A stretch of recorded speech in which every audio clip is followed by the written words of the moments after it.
नमस्ते, जय श्री राम मेरे सभी भाइयों और बहनों। यूपी पीसीएस की टेस्ट सीरीज़ में आपका स्वागत है। यूपी पीसीएस प्री 2020 का फॉर्म आ चुका है और आशा करती हूँ आप सभी लोग भर चुके होंगे। इसकी टेस्ट सीरीज़ जो है वो मैंने शुरू कर दी है, आप मेरे प्लेलिस्ट में जाकर देख सकते हैं। और सबसे इम्पॉर्टेंट बात कि आपकी मेहनत जो है बहुत ज़्यादा ज़रूरी है। हम टेस्ट लेकर आ रहे हैं और ये बहुत ही कम समय के होंगे, बहुत ही मतलब ज़्यादा मिनट के नहीं होंगे, ताकि आप रिवाइज अच्छे से कर सको और यहाँ पे आपका समय जो है कम से कम ख़राब हो। मतलब कहने का कि 10 मिनट की वीडियो को ज़बरदस्ती आधे घंटे का नहीं बनाने का, ठीक है। तो ये जो कल मैंने टेस्ट डाला था वो हिंदी का था और आज जो है ये जीएस का टेस्ट है, ठीक है। और जितने भी टेस्ट हैं, जितने भी इसमें क्वेश्चन हैं, ये सारे किसी न किसी एग्ज़ाम में आ चुके हैं, वहाँ से क्वेश्चन लिए गए हैं, ठीक है। तो चलिए हम शुरू करते हैं जीएस टेस्ट 1। सबसे पहला आता है क्योटो प्रोटोकॉल से संबंधित है। मतलब क्योटो प्रोटोकॉल जो है वो किससे संबंधित है, तो ये आपको बता दें, इसका जो उत्तर होगा वो होगा जलवायु परिवर्तन से। जी हाँ, इस तरह के क्वेश्चन ये आपके एनवायरनमेंट के क्वेश्चन होते हैं और इससे जरूर आते हैं। जो बच्चे पहली बार एग्ज़ाम दे रहे हैं, यूपीएससी का फॉर्म भरे हुए हैं, उनके लिए बता दूँ कि आपको शायद चीज़ नहीं पता हो, इसलिए बहुत ध्यान से देखिएगा और हर प्रश्न को मैं बहुत ही अच्छे से जो है उसका विवरण दूंगी, मतलब एक्सप्लेन करूंगी, ठीक है। तो क्योटो प्रोटोकॉल जो है ये एनवायरनमेंट का क्वेश्चन है और इसी संबंधित किससे है, वो है जलवायु परिवर्तन से। इसके बारे में थोड़ा सा आपको बता देती हूँ। क्योटो प्रोटोकॉल जलवायु परिवर्तन पर संयुक्त राष्ट्र फ्रेमवर्क कन्वेंशन, जिसको हम बोलते हैं आपका UNFCCC, ठीक है। इसको बोलते हैं United nation framework convention on climate change, ठीक है, इस तरीके से है। इसके बाद ये संबंधित है ये क्या है, आपका एक अंतर्राष्ट्रीय समझौता है UNFCCC, जिसको हिंदी बोलते हैं संयुक्त राष्ट्र फ्रेमवर्क कन्वेंशन। ये एक अंतर्राष्ट्रीय समझौता है। इस समझौते में शामिल देश उत्सर्जन कटौती लक्ष्यों के प्रति अंतर्राष्ट्रीय स्तर पर बाध्य होते हैं। क्योटो प्रोटोकॉल आया कब तक, इसके बारे में हम बात करें तो क्योटो प्रोटोकॉल जो है वो आपका आया था, ये बहुत इंपॉर्टेंट, आप ध्यान रखिएगा, वो था आपका 11 दिसंबर 1997 को जापान के क्योटो शहर में स्वीकार किया गया था, जो 16 फरवरी 2005 को प्रभावी हुआ था।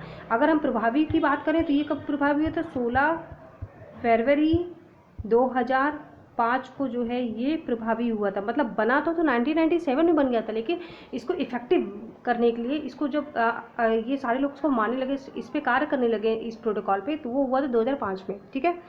इस प्रोटोकॉल का उद्देश्य वायुमंडल में ग्रीन हाउस गैसीय सांद्रणों का ऐसे स्तर पर स्थिरीकरण करना जिससे जलवायु प्रणाली में हानिकारक मानवजनित हस्तक्षेप रुक सके, ठीक है। तो ये हो गया यहाँ पे आपका क्वेश्चन। कोई दिक्कत तो आप कमेंट बॉक्स में पूछ सकते हैं। अगला चलते हैं हम लोग।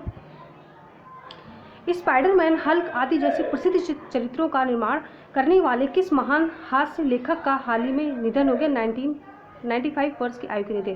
देखिए ये वैसे ये क्वेश्चन बहुत 1-2 साल पुराना है ये, ठीक है, लेकिन मैंने इसलिए नहीं लिया पुराना है क्योंकि देखिए आपके पास जब क्वेश्चन आते हैं तो कभी कभी हम लोग सोचते हैं क्वेश्चन कहाँ से आ गए हैं, ठीक है।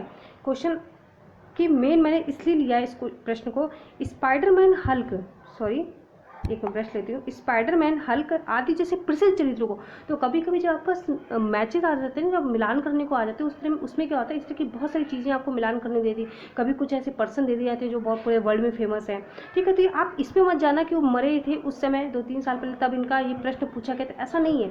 कई बार आप देखते हो कि बुक्स दे दी होती है, साथ में किसने लिखी है आ जाता है। कभी आता है कि कुछ ऐसे प्रसिद्ध चित्रकार हैं या जो बहुत फेमस है किसी अपनी लाइन में, उनका आपको मैचेस करने को दे देते थे। इस वजह से मैंने ये प्रश्न रखा, आपको समझ आ गया होगा क्योंकि ये प्रश्न ऑलरेडी आया हुआ है, ठीक है।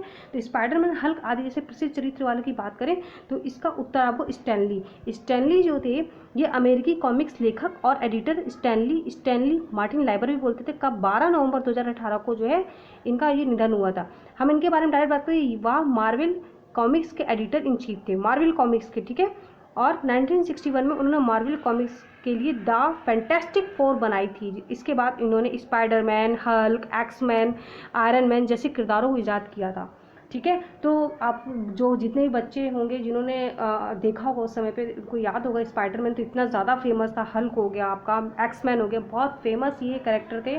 तो इसको किसने बनाया था, वो है स्टैनली, ठीक है। आगे चलते हैं।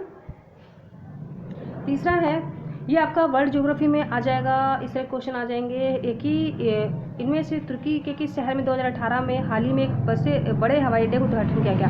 यहाँ महत्वपूर्ण ये मत देखिएगा कि ये 2018 पूछ रहे हैं। यहाँ महत्वपूर्ण क्या है कि तुर्की की बात हो रही, वर्ल्ड की बात हो रही, और वहाँ पे कौन सा हवाई अड्डा है। तो कभी कभी आपको ऐसे इस तरीके से पोर्ट दे दी जाते हैं कि ये किस कंट्री में ये पोर्ट है या किस जगह पे पोर्ट है, समझ रहे हैं बात को। तो इसकी अगर बात करें जो हवाई अड्डा है आपका तुर्की वाला, इसका उत्तर आपको होगा इस्तांबुल। जी हाँ, इस प्रश्न आपका फिर से पढ़ देती हूँ। इनमें से तुर्की के किस शहर में 2018 में हाल ही में एक बड़े हवाई अड्डे का उद्घाटन किया गया? तो इस्तांबुल में। तो इस्तांबुल ध्यान रखना कि यहाँ पे कोई हवाई अड्डा है तुर्की का जो बहुत बड़ा है, ठीक है। अगला हम प्रश्न चलते हैं आपका, इनमें से कौन सा देश यूरोपीय संघ EU का सदस्य नहीं है?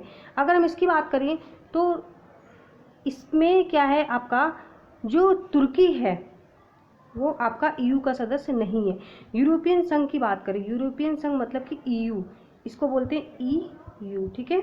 इसके बारे में थोड़ा आपको मैं बता दूं, 28 देशों का, कितने देशों का? 28 देशों का एक राजनीतिक आर्थिक मंच है जहां पर इसके सदस्य अपने प्रशासकीय कार्य करते हैं। यूरोपीय संघ में निम्नलिखित सदस्य हैं।